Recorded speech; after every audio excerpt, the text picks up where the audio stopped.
Father John Brito.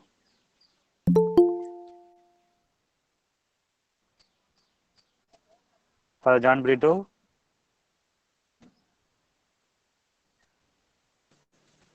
Hello. அதில் join பண்ணி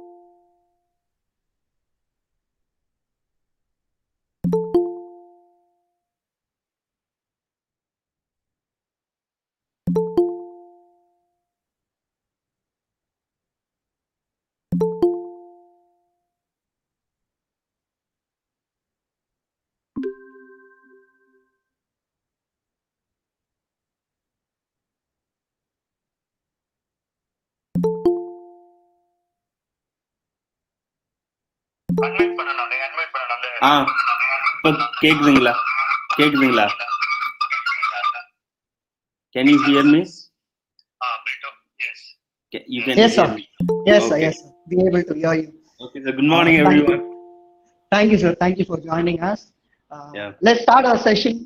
Good afternoon, everyone. I'm extremely delighted to start our international webinar series 4. We, PG Department of Commerce, welcome you all for the second session of the webinar series. I request our Reverend Sister Dr. Santi Mary to lead us in prayer. Sister, please.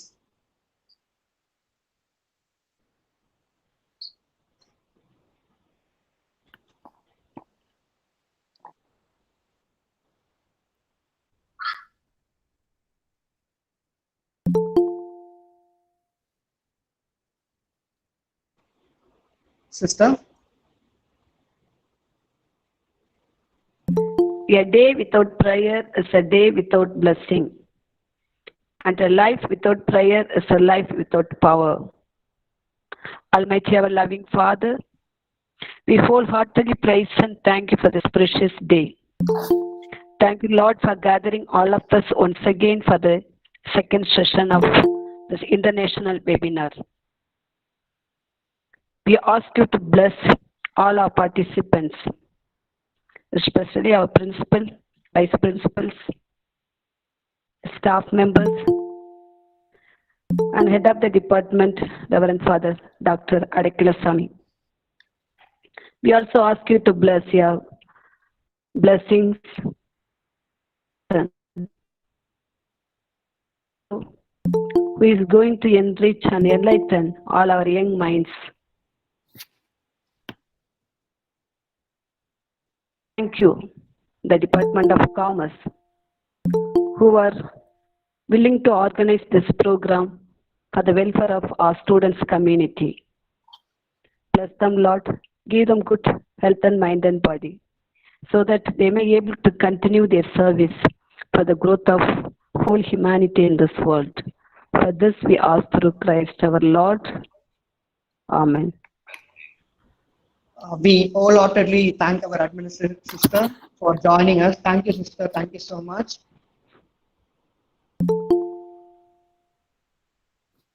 Now I invite our head of the department, Reverend Father Dr. Sami, to welcome our eminent speaker. Father, please, Father. Yes, thank you, sir. On behalf of our founder, Reverend Father J.E. Arulraj, our administrator, Reverend Sister Dr. K. Sandhya Mary, our principal, Dr. Ruben, vice principals, all the HODs and staff members. On behalf of our St. Joseph's College, PG Department of Commerce, I welcome our founder chairman for this international webinar series and all our DFT eminent personalities. Especially I welcome our administrator, Reverend Sister Dr. K. Sandhya, Dr. Ruben, our principal, vice principals, HODs, and all the staff members. I'm so happy to welcome and introduce Reverend Father John Brito.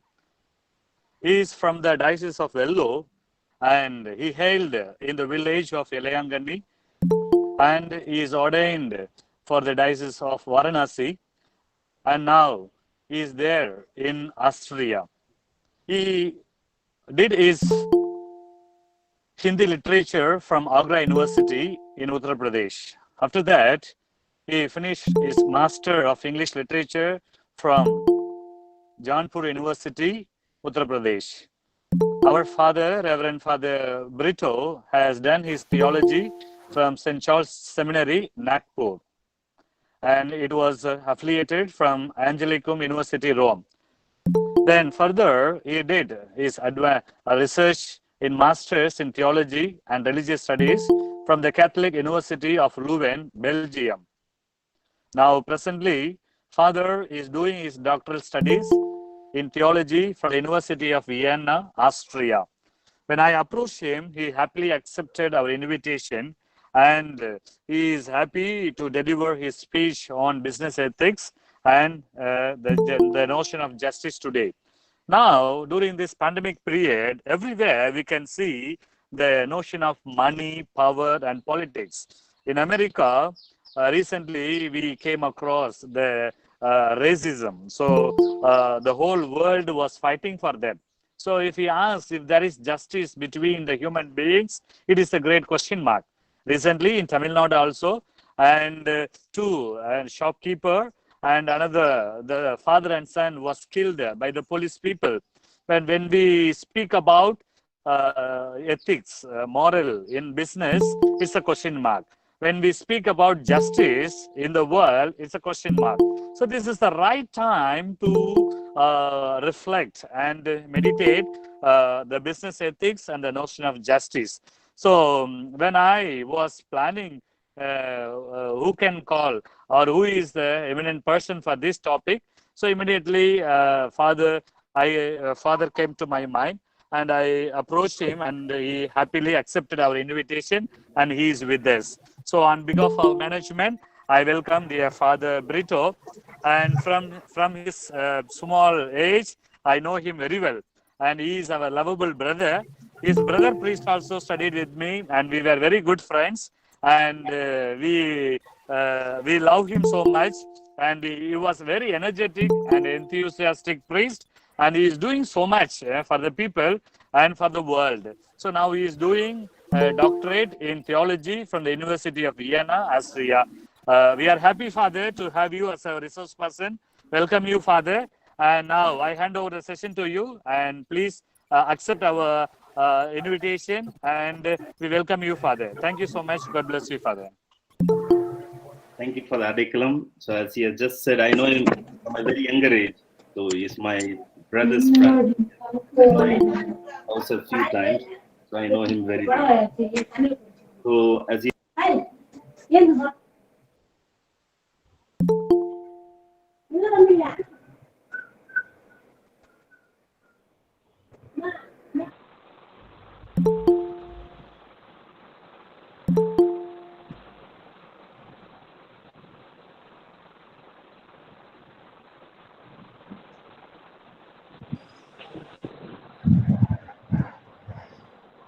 Father, please unmute your mic, Father. Father John Vito, Father, kindly Can unmute you hear me yourself. now? Yes, Father. Yeah, Yes, yeah. Father. Oh, Yes, Father. sorry. Thank you so much. Thank you, sister. Thank you, sister. Okay, thank you. I thank for the Adekalam for giving me this opportunity. So this is my first ever webinar or a lecture that I am giving officially in my doctorate time. And I know Father Adekalam from a very young age. He has visited my house several times and I know him very well. So as he approached me, and this is also my research topic, so I happily accepted. So I live in the city of Vienna. So it's a city of music, so where Mozart, Beethoven all lived. And it's also a city of philosophy, and also it's a city of psychology. The father of psychoanalysis, Sigmund Freud, lived and taught in the city of Vienna, at the University of Vienna. And this university also has 7-8 Nobel Prize winners. So it's a great university. Also, it's a great place to live. The last 3-4 years continuously, it has been rated as the most lovable city on the planet to live the last 3 years. So it's a wonderful place. If you ever get a chance, please visit Vienna. So I'm a doctoral student. I'm doing my research on Christian social ethics. My research topic is a comparative study on the social vision of Pope Francis and the ethics embedded economics of Amartya Sen and its significance to India. So this is my research topic. And as Father Adekalam asked me, I was very happy to accept this topic and deliver this lecture. So now I go to my PowerPoint presentation. So are you able to see my PowerPoint presentation? Hello, everyone. Are you able to see my PowerPoint presentation? No? Yes, you have to present, Brito. You have to present. Yeah. Okay, I go as a presenter. Okay, I present Yes, now. Yeah. Present you my entire screen. Okay. So are you able to see? No, Father. Please share it, Father. You'll be having the share option. Share Present the now. option. Yes. Present now option. Yes.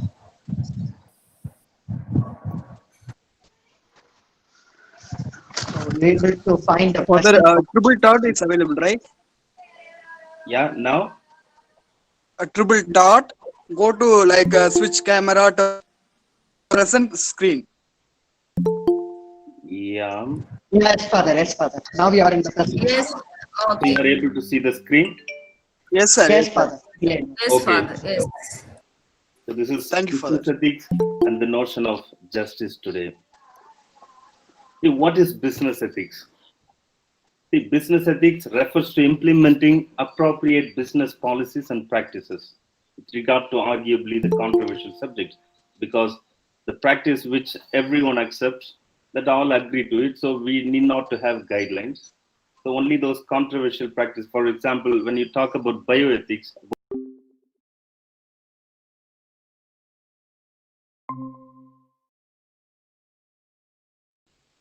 the employment safety or the appointment or just wage and so on. So we have several topics to be discussed. So that's what we deal in business ethics. As well as some issues that come up in a discussion of ethics include corporate governance, insider trading, bribery, discrimination, social responsibility, and fiduciary responsibility. So the law usually sets the tone for business ethics. As well as some issues that come up in a provides the basic guideline that business can choose to follow and gain public approval. See, at the outset, I would like to make a small distinction between ethics and morality. So what's the difference? See, ethics usually connected with philosophy as well as they are guidelines. But morality is usually connected with the religion and values, and they are morally binding. So they are binding values, whereas ethics are guidelines. See, that's why today in modern universities and so on, they avoid the term morality. They try to use ethics. See, even in Leuven, where I did my master's, they do not use the word moral theology. They use just Christian ethics. See, as well as when we talk about ethics, we need to have a well-formed conscience in order to decide what is right and what is wrong. See, for a person who thinks that even like killing a person is okay, so that means his conscience says that's okay, which means that's ill-formed conscience. It's not a well-formed conscience. Again, a person's value system and so on is formed from family upbringing, the moral convictions, religious belief, and basic ethical principle of do good, avoid evil. So these things has to be ingrained in a person's conscience. Then only a person will be able to make informed decisions in business matters. Now, if I may ask a question, what drives the economy? So from technical point of view, one might say it's supply and demand that drives. Excuse me, Brito, Yeah. Father Brito. Your Yeah. PPT is not visible. Can you, Yeah. in the YouTube, your PPT is not visible. Uh-huh. Yes. How do I go about?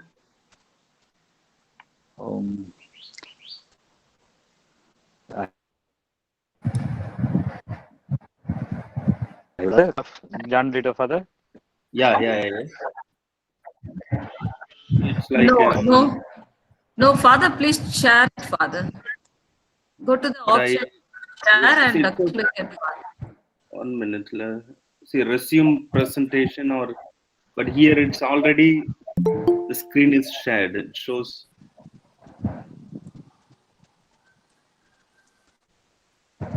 We'll ask Jay Chandran. 1 minute.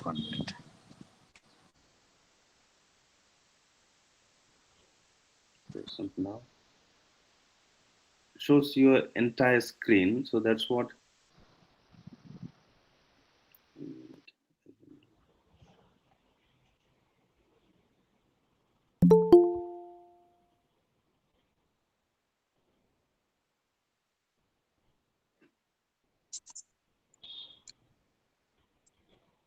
So now you are able to see or hear me?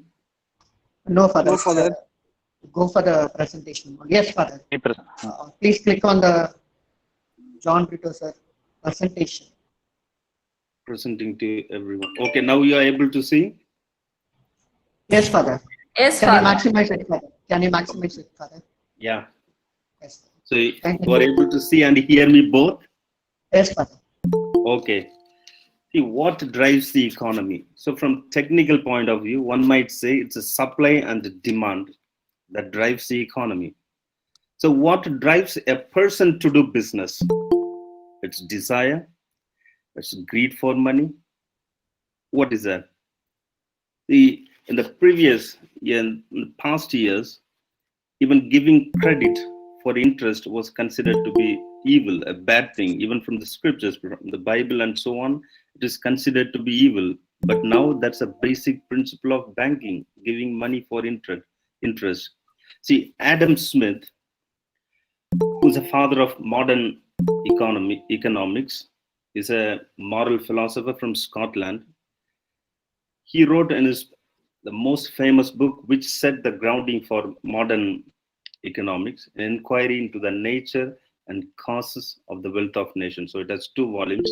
The first volume, he writes, it is not from the benevolence of the butcher. Of course, he is writing from Scottish background. It is not from the benevolence of the butcher, the brewer, means here very common as people drink beer. So, or the baker, because bread is a common food here, that we expect our dinner, but from their regard to their own self-interest.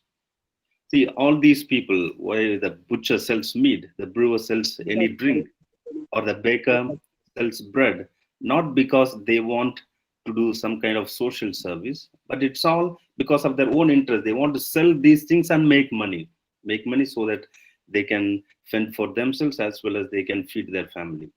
So we address ourselves not to their humanity, but to their self-love, and never talk to them of our own necessities, but of their own advantages. So when they are selling, don't talk them of your necessity, but it's of self-love. So everyone, because of self-love, makes business. So a thing that was seen, a greed for money or desire, which was seen as an evil thing, becomes in the positive note with Adam Smith. He gives a term, it's self-interest that drives the economy. So now the question is, how far the self-interest can be socially acceptable as ethical? How far can a person go with an intent just to take money? So can you all hear me? Hello? Hello?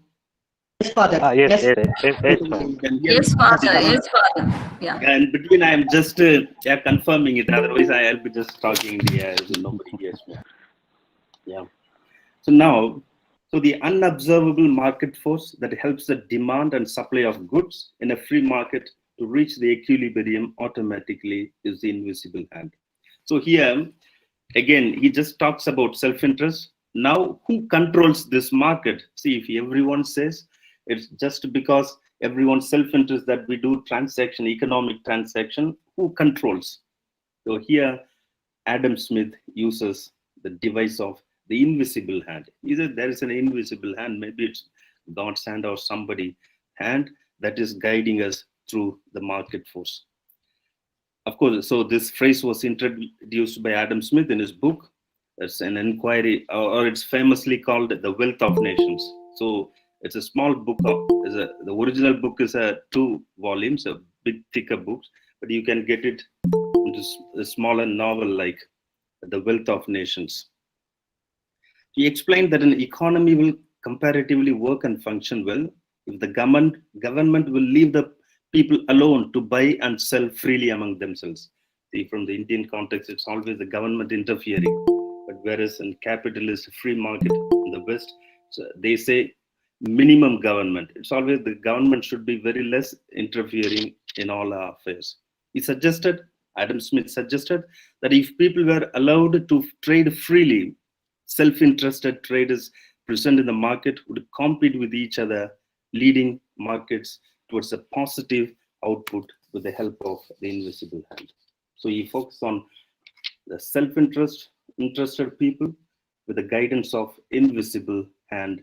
They will trade, so to say, ethically. So in a free market scenario, where there are no regulations or restrictions imposed by the government, if someone charges less, the customer will buy from him. Therefore, you have to lower your price or offer something better than your competitor. Whenever enough people demand something, it will be supplied by the market and everyone will be happy. So the seller end up getting the price and the buyer will get better goods at the desired price.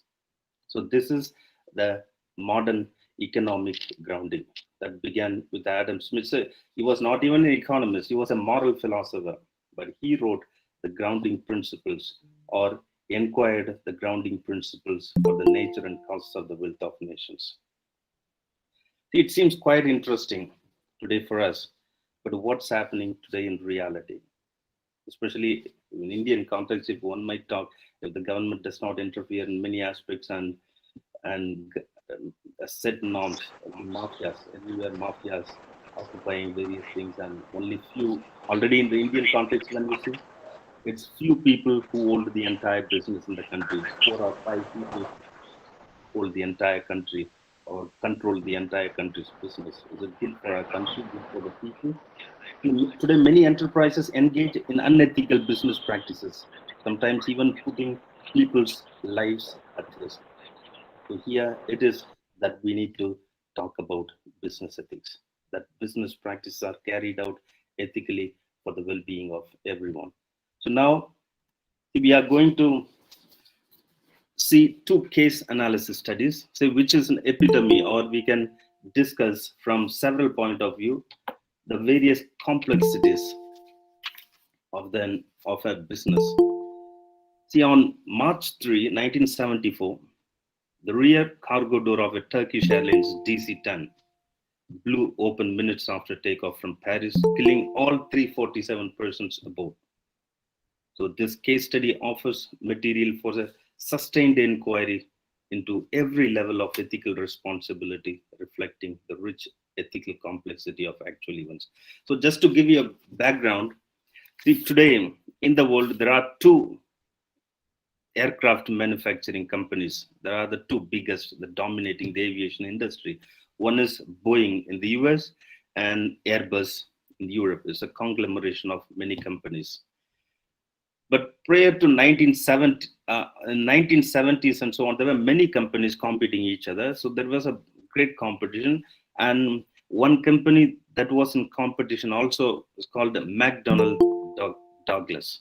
So they also were very successful in aviation industry. 1997, it got merged with Boeing, of course. So they had rushed to produce this wide-bodied jet, the DC-10. So what happened to it? Just to watch a small clip, then we come back here.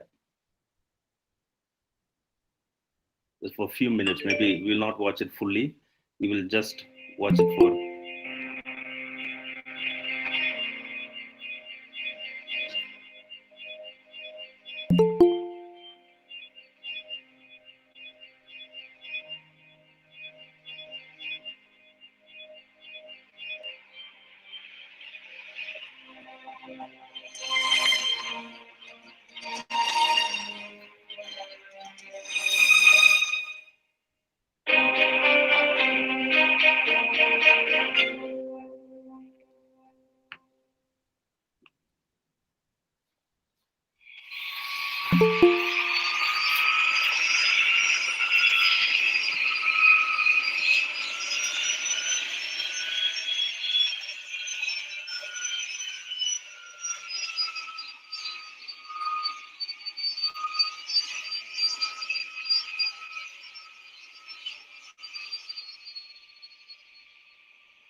It's 9 o'clock.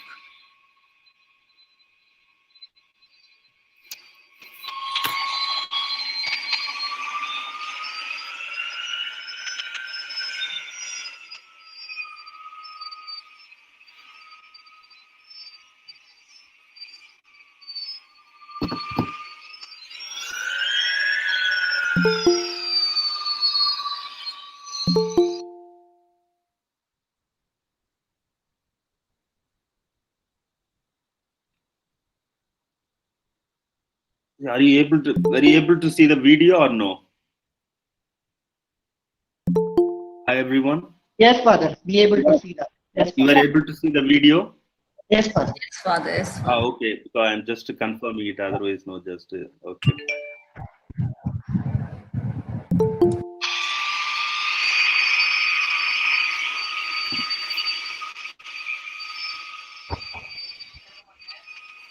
black இருக்கு மூஞ்சி C black மூஞ்சில பாரு ஸ்கிரீனே black இருக்கு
So, you are able to hear me?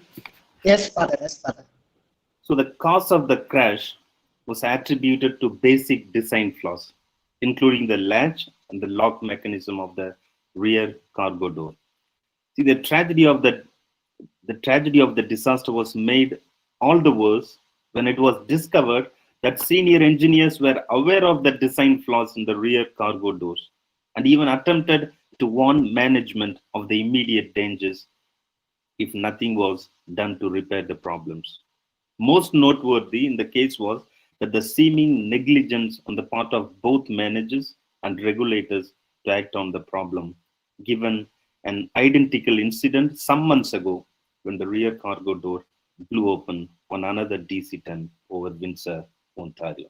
Now, I'll just explain what it all amounts to. See, now in this case, there are three stakeholders. One is the McDonnell Douglas, the company, the prime company that manufactured the aircraft. And the second stakeholder was Convair, who manufactured the fuselage of the aeroplane. Fuselage, all of you understand, I think the main body of the aircraft where everyone sits. So that was the second stakeholder. And third stakeholder was Federal Administration Aviation, with the authority which certifies the airworthiness of an aircraft. So these three stakeholders you keep in mind. So the first, McDonnell Douglas, gives contract to Convair company to make this fuselage. So while making the fuselage, to close the cargo door, previously there used to be two mechanisms. One is manually just to close it. Second, with the hydraulics, the pilot could control and close it. Were two mechanisms. But now what the McDonnell Douglas told Convair, please do not use both the mechanisms. Use only one hand closing mechanism. That would significantly reduce the amount of money they are investing in it. Somebody else also is presenting. Can you hear me? Yes, Father. We are able to hear you, sir, Father. Okay. So it would also reduce 15 kilo of the entire aircraft, which means it would become more fuel efficient. Was the second thing. But it seemed flawed because they said when you close only with hand, sometimes it can happen as the video shows. Outside it would look as though it's been locked, but inside it's not latched. So that's what happened with the Turkish Airlines. So this is the second. So McDonnell Douglas, and second stakeholder is Convair, and third stakeholder is the authority, aviation authority that certified the airworthiness. Even while they were conducting trials, see, an aircraft to be airworthy to fly, it has to several hours of flying test it has to conduct. Even while conducting a test, a cargo door blew off. That means there was some defect. Even they overlooked that. So as they said, before this accident, 2 months ago, there was another aircraft, an American Airlines, the cargo door blew off.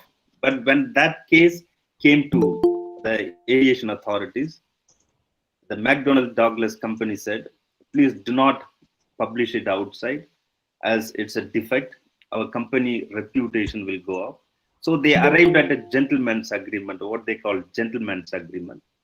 And they internally they finished the matter and they sold the aircraft to Turkish Airlines.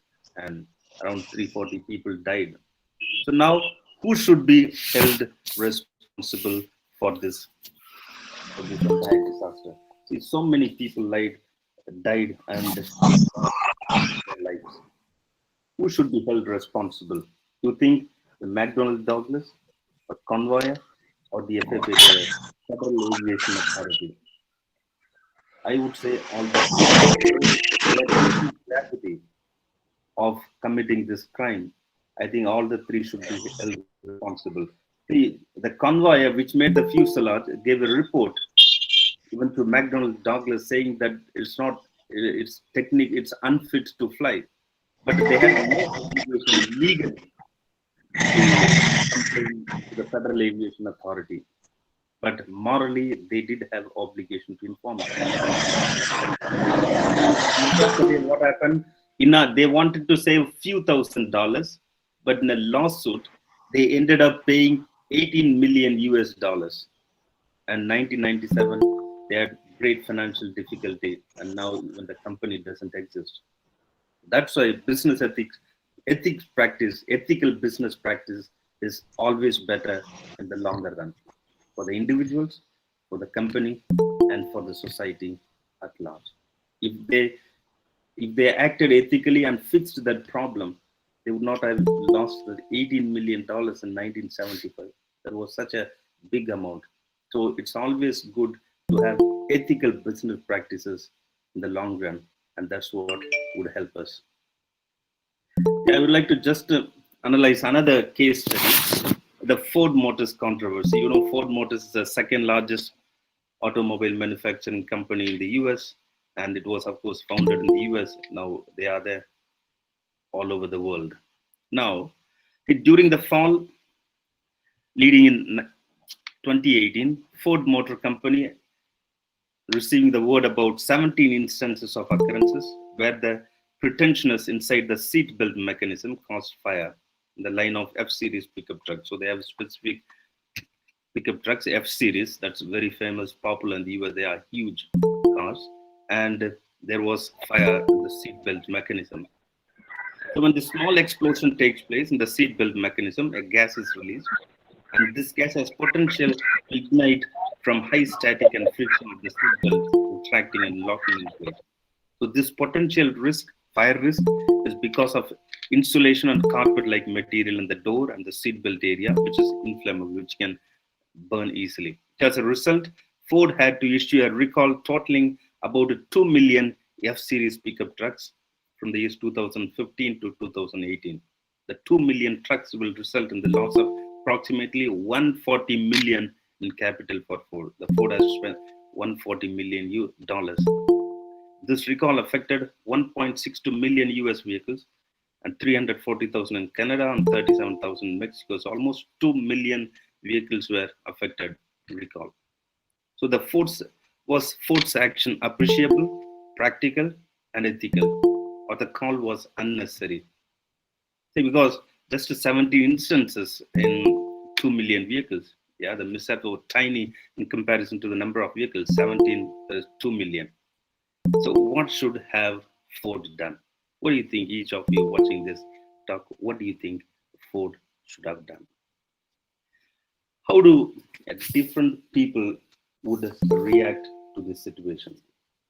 See, for example, individual theorists, yeah, those who advocate individualism. Theorist Milton Friedman, he won Nobel Prize in 1997 for economics. So he says the only goal of business is to profit. So the only obligation that the business person has is to maximize profit for the owners or stakeholders. So Friedman also believes these profits must be earned in a legal way. Of course, he's a good guy. He goes legally. He doesn't talk about morality. But legally, but the only goal of business is profit. I don't know how many of you will agree to it. See, here, Ford is attempting to abide by those standards. An example would be issuing the recall is lawfully the correct thing to do because the manufacturing mistake is to be blamed. So Ford is to be blamed for this entire scenario. So the right thing is they recall the trucks.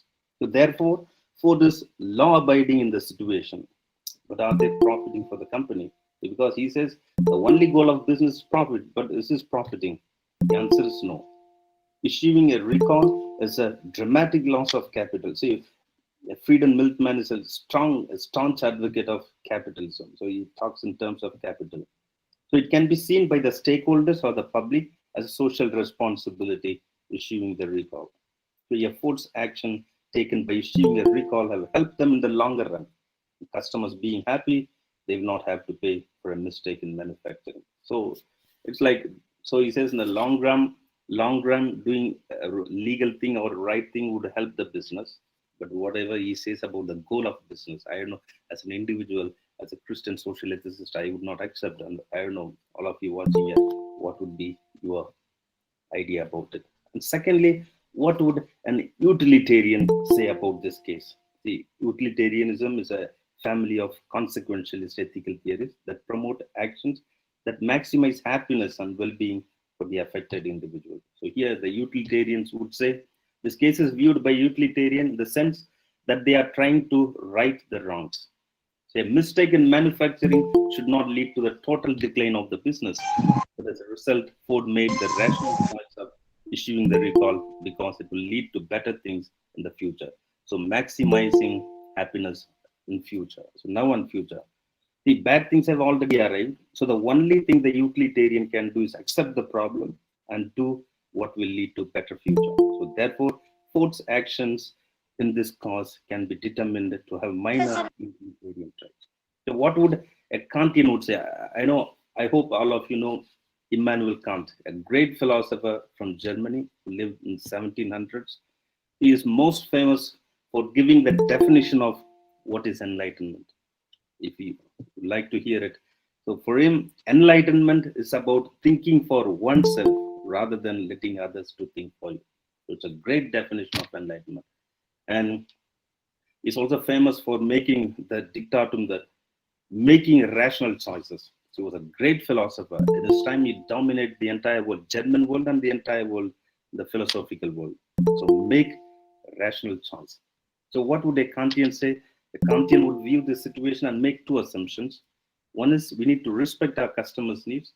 And secondly, we need to make rational choices.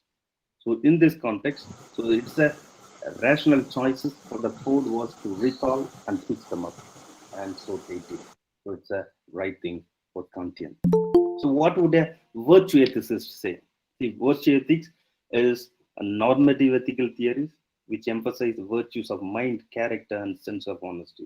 So it promotes virtue ethics, promotes a virtue-filled character of a person. So for them, they use honesty, courage, temperance, and justice. These four virtues are what theorists believe causes business to function properly. So therefore, Ford's action and results from this case can be concluded that they respect their customers' needs and need to make the rational choices for their stakeholders and future customers by being dependable. So for them, it's also they made the good choice. So a virtue theorist in this case would have similar actions to the utilitarian and the Kantian. They support ideas of having respect and making rational choices. So now, what should be the nature of business? So a business or an enterprise is a community of persons with a common good. So common good should be the nature of business, said Pope Leo XIII in his encyclical Rerum Novarum in 1891. And business should be informed by the social nature of property, the virtue of justice, the dignity of work, the principles of solidarity and subsidiarity, the common good, above all, the social and spiritual understanding of the human person. Otherwise, the economy and its corporate form of organization fail to create conditions to develop those within the organization, and so as to they are claiming that they are serving outside it. So this was from Pope Pius XI in his encyclical Quadragesimo, in 1931. Now, so what is the positive side of this modern business economy that we have today?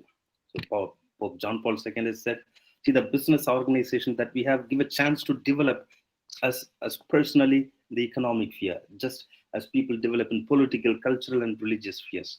The role of business in the modern economy puts use of the best qualities that we have as a person: the capacity to investigate and to know, the capacity for solidarity in the organization, and the capacity to work towards satisfaction of the needs of fellow employees and for one's own the satisfaction of one's own needs. So this is what Pope John Paul II says, the positive side of modern economic business. So now, what is the unfortunate side of modern business? See, not enough business reach their full potential of developing people, and instead of developing people, they alienate them. So in the modern economic situation, the business situation, not developing people, but they are alienating people from the work that they do and from their personality. So John Paul II describes this alienation in business as the maximum return on profit with no concern whether the worker through his own labor grows or diminishes as a person. See, for Christianity, the subject of a person is more important, and that's what generally everyone accepts. So a person should not be treated as an object, just as a worker, but as a person who whatever a person does, or the production is a manifestation or an extension of one's own personality. So the business should not alienate a person from his work, rather it should help a person to grow. And today people are made use just as instrumentals, just in terms of making profits for the company, rather than creating a relationship of solidarity. If, for example, managers treat employees well, not because they are subjects worthy of appreciation and respect, but because they will maximize shareholder wealth. See, this pervasive logic of instrumentalization, which within corporations today fail to develop the habit of mind and heart to authentically give themselves to God and to others. So the question that is before us is, if you are a business owner, what kind of business are you running? And secondly, Pope Francis strongly denounces the principle of the maximization of profits as the ultimate purpose of business. So what is the purpose of business today? That's the question that's before you. So what should be the goal of business? The goal of business should be the common good and the human flourishing. We do business, but of course we satisfy our own needs as well as the need of the society, as well as where everyone flourishes, everyone grows as a good individual, and we wish to grow up kind of person that we value the most. That should be the goal of business. So Pope Francis tells it is important to work together to build the common good and a new humanism of work. Promote a work that respects the dignity of the person. It does not just look for a profit or production, but promotes a worthy life, knowing that the life of people and the good of the company go hand in hand. Suppose when you treat the people well, you respect human dignity, people, it will benefit for the people as well as it benefits for the company. So of course we are saying both. We don't only just say because a business owner invests, take risks and so on. So he also should benefit, but the benefit should be mutual, both for the employees as well as for the company. So that's what Pope Francis tells here. So that's the end of the first part. So I hope it was a bit of useful. So can you all hear me? Hello? Yes, you Father. can. Yes, Father. Yes. So this was got a little. See, actually, it's a very wide topic, but I tried put in a nutshell the primary goals, nature, and objective of business and the ethical practice in business. So that's what I tried to put. So now we go to the second. So time is running short. I quickly jump to the second part, the notion of justice today. Okay. So Yes, are you Father. all with me? You are all Yes, with me? Father. Yes, Father. Okay. Be able to hear. Okay. So the second part. Oh, it shows you are no longer presenting. Let me.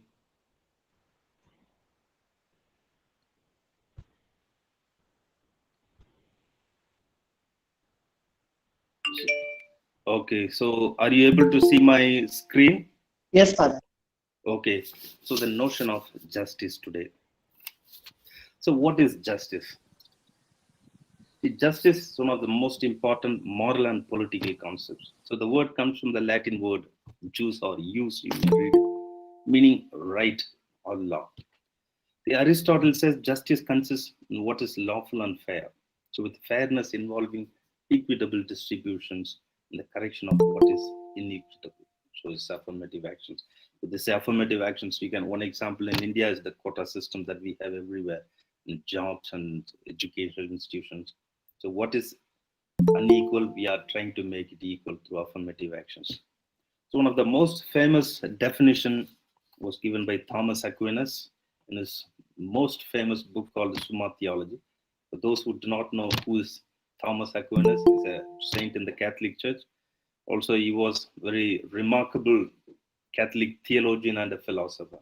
So he lived just 50 years, but he has produced enormous amount of literature, both in philosophical and in theological discipline. So Thomas Aquinas defines in Summa Theology justice as a habit whereby a person renders to each one his or her due. Or if we may put in other words, to give to each one what they deserve by a constant and perpetual will. So here we concentrate. So what is justice? To give one person what he or she deserves. So that's what is justice. So, with the interpretation of what then constitutes, again, deserving what one deserves, being impacted upon the numerous fields with many differing viewpoints and perspectives, including the concepts of moral correctness, is on ethics, rationality, law, religion, equity, and fairness. So, there are many things that are involved in it. Again, the concept of justice, the application of justice differs in every culture. See, early theories of justice, the ancient Greek philosophical world like Plato wrote about justice in his book, The Republic. Again, Aristotle in his Nicomachean Ethics tried to define justice. See, throughout the history, various theories have been established about justice. Again, advocates of divine command theory say that justice comes from God, so we have nothing to do with that. In the 1600s, theories like John Locke argued for the theory of natural law. Again, thinkers in the social contract tradition argued that justice is derived from the mutual agreement of everyone concerned. Again, in the 1800s, utilitarian thinkers, including John Stuart Mill, if all of you must have heard, argued that justice is based on the best outcomes for the greatest number of people. So that's a utilitarian. So maximum good for the maximum number of people. Again, the theories of distributive justice concern what is to be distributed, between whom they are to be distributed, and what is the proper distribution. Again, John Rawls is a model we'll be discussing about him. John Rawls used a social contract argument to show that justice, and especially distributive justice, is a form of fairness. Again, theories of retributive justice are concerned with punishment for wrongdoing. So similarly, we can go on restorative justice, reparative justice, and there are many forms of justice we can talk about. But today, the talk of the town or the smell in the air is of about social justice. So what is social justice? The social justice is concerned with a just relationship between individuals and the society, often considering how privileges, opportunities, and wealth ought to be distributed among individuals. So this is, we can say, about social justice. See, there is another Friedrich Hayek, Austrian economist and Nobel Prize winner, argued that the concept of social justice was meaningless, saying that injustice is a result of individual behavior and unpredictable market forces is meaningless. So he said that there's nothing called injustice. No, there's nothing. He even disagrees. Friedrich Hayek. So now we come to discussing about John Rawls, justice as fairness. He's a contemporary philosopher. Of course, he is dead. He was a professor at Harvard University in the US. And when Clinton was a president of the US, he used to call him occasionally to the White House for dinner to discuss about various issues. He was the foremost political philosopher in the world in his lifetime. He died a few years ago. He's a very prominent philosopher. Of course, he didn't receive Nobel Prize because of philosophy. There's Nobel Prize. And his most remarkable book is called A Theory of Justice. So he used a social contract argument to show that justice, and especially distributive justice, is a form of fairness, an impartial distribution of goods. So that's its main concern is impartial distribution of goods. So where everyone flourishes. So that's a basic idea. Now the question is, how can in the society we can do impartial distribution of goods? See, because every stakeholder in the society has different interests, and we are biased with many things. So how can we do an impartial distribution of goods? So John Rawls asked us to imagine ourselves behind a veil of ignorance. So that is his device, the veil of ignorance. How can we unbiasedly, putting away all our differences, we can form a set of principles or set of justice whereby we can do impartial distribution of goods. So the veil of ignorance. So through this veil of ignorance that denies us all knowledge of our personalities, social statuses, moral characters, wealth, talents, life plans, and then asks us what theory of justice we would choose to govern our society when the veil is lifted. Is it? So you leave aside everything, all your mental baggage. Now, so all are in a nil, like, or we call it tabula rasa. John Locke would call it tabula rasa. There's nothing in our mind. And now all of us come together. Then what kind of law that we will make in the society that will govern us? So what theory of justice now you will make that will govern us? We don't know who in particular we are, and therefore we can't bias the decision for one favor. So we will not favor. See, usually what happens, the one who has power makes the decisions and makes the law in favoring them. So here he says, in veil of ignorance, through veil of ignorance, we have removed all the biases. So now, what kind of decision or set of principle that we'll make? So the decision in ignorance models fairness because it excludes selfish bias. So basically, we are selfish human beings. We want everything in our favor. When we are ignorant, completely ignorant of everything, then we would make just policies whereby we will be governed. So for this, he says there are two principles of justice as fairness. He says these guiding ideas of justice as fairness are given institutional form by its two principles. So it should be, because it should be the basic guiding principle, so to say, the constitution. It should be the constitution whereby we are governed. So the first principle is each person has the same indefeasible claim. Indefeasible claim means the claim that cannot be taken away from anyone, that cannot be removed, that cannot be annulled, that everyone has per se by law. So this is an indefeasible claim to a fully adequate scheme of equal basic liberties, which scheme is compatible with the same scheme of liberties for all. So the liberty that everyone has should every individual have. So this is the first principle of justice for him. The second principle is the socio-economic inequalities are to satisfy two conditions. Suppose in society there can be socio-economic inequality. So for example, in a company, the CEO and the fourth class employee, or the one who cleans and so on, it cannot be equal or cannot be paid equally. So there'll be difference of payment. So this can be justified on two conditions. He said there are to be attached to offices and positions open to all under conditions of fair equality of opportunities. There can be different positions paid differently, provided they were given equal opportunity to study. It's the example I'm explaining. There are three persons. We are given equal opportunity to study in a top-class university, top-notch university. At the end, they were taken for interview and given job three different because of their talent. So in this context, there can be inequality. One can be a CEO receiving more money, another can be a fourth-class employee receiving less money. It's acceptable, provided given equal opportunity. And second, they are to be to the greatest benefit of the least advantaged members of the society. So there can be inequality, so to say, as long as it benefits the least disadvantaged person in the society. So this is the basic, the two principles of justice as fairness. See, the first principle of equal basic liberties is to be embodied in the political constitution. It should be the basis of the constitution. While the second principle applies primarily to economic institutions. So it's a very clear. So fulfillment of the first principle takes priority over the fulfillment of the second principle, because equality of all, that should be the primary principle.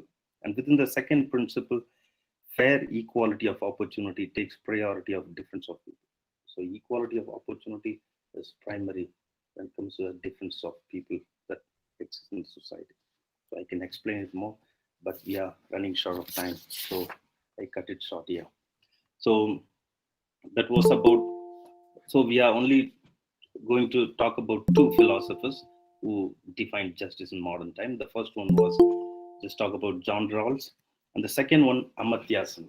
So most of you would know Amartya Sen, or at least I've heard about Amartya Sen. It's an Indian-born economist, and he grew up in West Bengal and Rabindranath Tagore's, that whatever the ashram. So he grew up there, and he studied both economics and philosophy, and he has taught most of the well-renowned universities around the world, including India. Even he taught in Delhi School of Economics, and some other universities also he taught in India, and he taught at Oxford, he taught at Trinity College, and even he's also, I think currently he's over 80 years of age, but still he is continuing to teach at Harvard, I think. Yeah.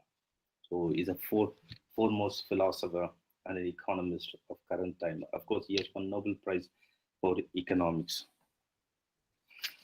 See, what is justice? What does a just society look like? And what principles should guide us there? These questions have occupied the dominant tradition of philosophy.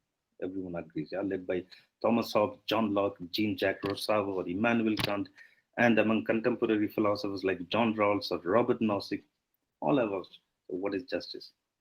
On the contrary, Sen argues that this traditional strain of political philosophy, which seeks to identify the just or a single set of just principles that can be used to design perfectly just institutions for governing the society, reveals a little about how can we identify and reduce injustice in the here and now.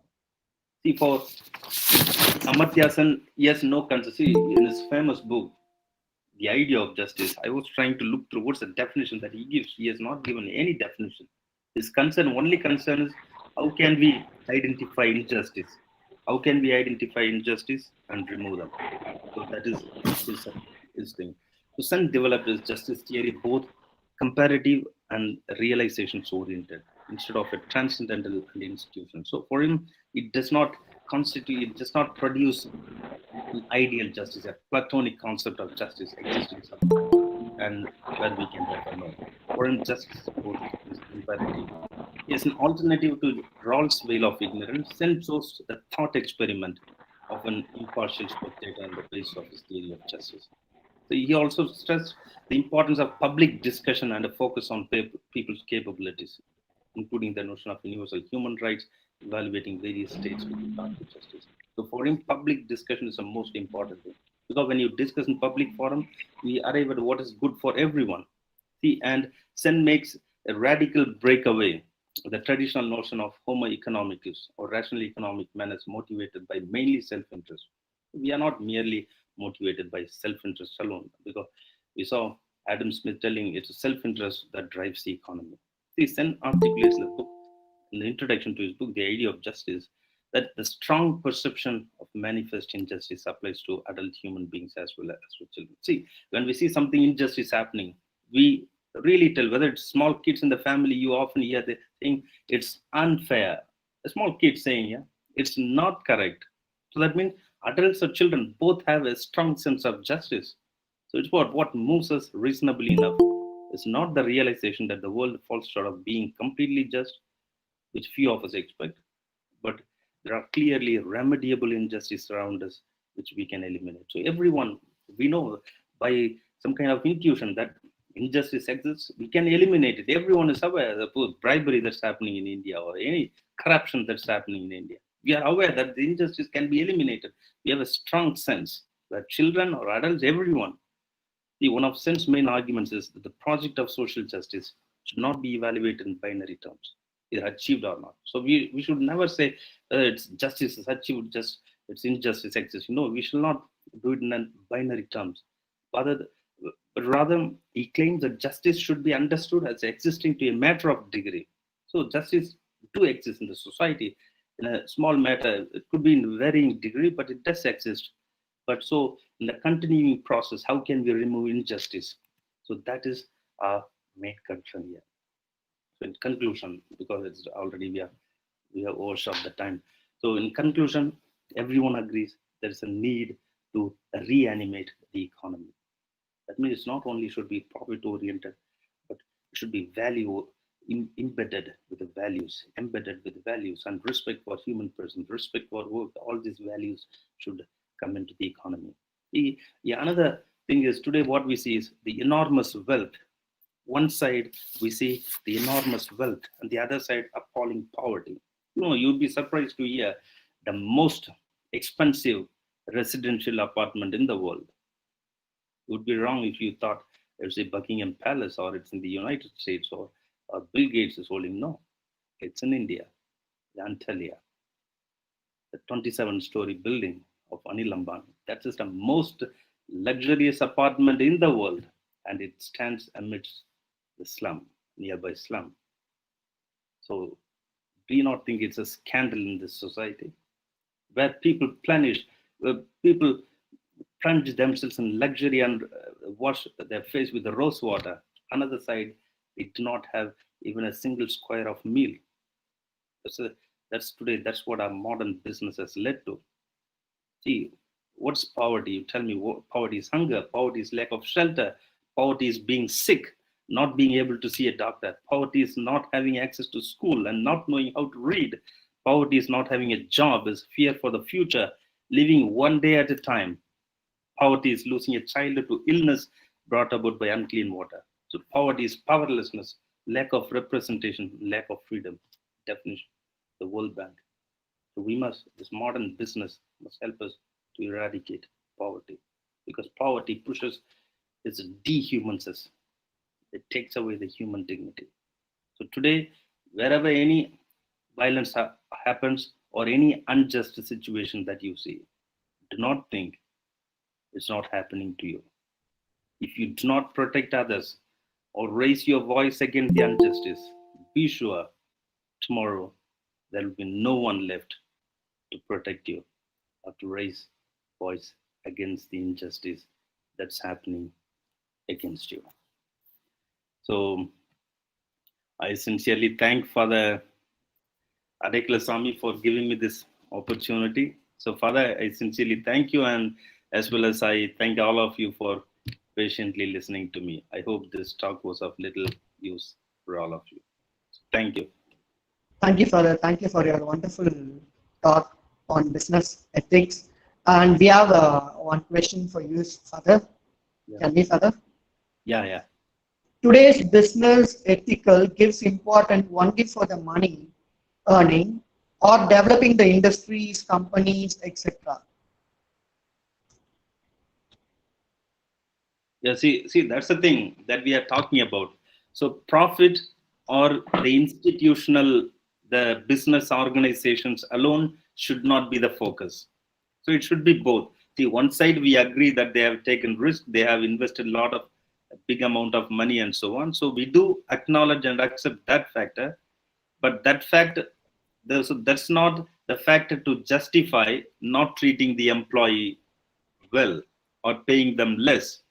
So we cannot do a right with another wrong. See, for example, some people say we are treating the patients, a charity hospital, so to say, we are treating the patients for free or we are treating them for less money. So this is not a reason to pay a nurse less salary. It's not a reason. Either you close down the hospital, that's okay, because it's not your business. It's the government, ultimately the state's business to provide healthcare. So you cannot do one wrong with another wrong. You cannot do one wrong right with another wrong. No. You have to do justice to both the people. So yeah, so that would be my personal opinion. Thank you, sir. Thank you so much for answering us. Now I request Mrs. Pravina ma'am, Assistant Professor, PG Department of Commerce, to thank the resource person. Pravina ma'am? Yes, sir. Can you hear me? Yes, ma'am. Yes. Yeah. So good afternoon, everyone. I would like to take this opportunity to thank Reverend Father John Brito for sharing his valuable speech. Thank you, sir. So the delivery of speech is very clear. I think it reaches each and everyone. Thank you for that, sir. I would like to thank our management for supporting us to conduct this webinar session.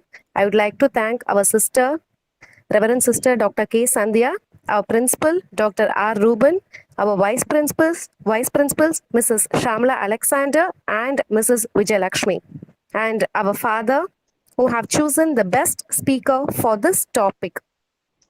Thank you, Father. And I would like to thank my staff members also. Finally, I would like to thank all the participants for your patience. Thank you all once again. So Thank you, ma'am. Thank you so much, ma'am.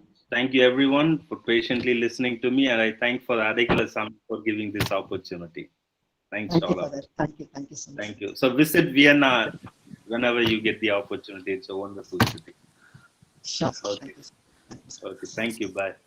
Yeah, thank you, Brito. Thank you, Salman sir. Now you can give the instructions and about the feedback link also, and about tomorrow's Sure. tomorrow's plan also. Yeah. Sure, Father. So, dear participants, we had a wonderful session today. And regarding tomorrow, there will be two sessions. Session 3 starts by 10 a.m. Session 4 starts by 3 p.m.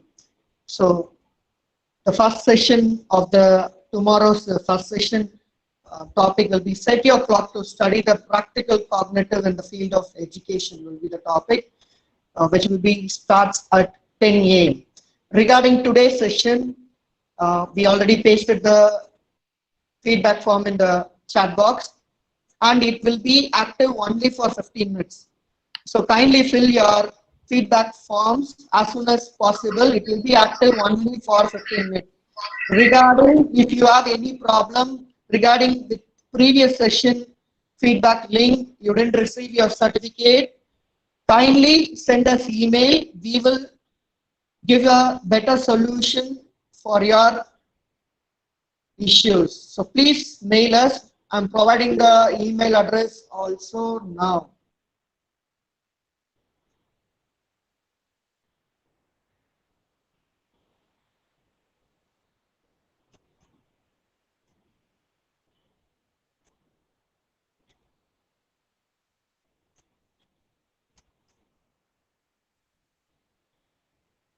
HOD.com at stjosephcollege.ac.in.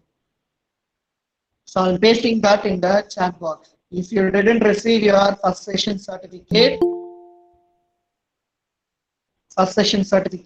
kindly mail us. In case you are not able to fill the feedback form for the first and second, if you have any queries regarding the certificates or feedback links, kindly mail us.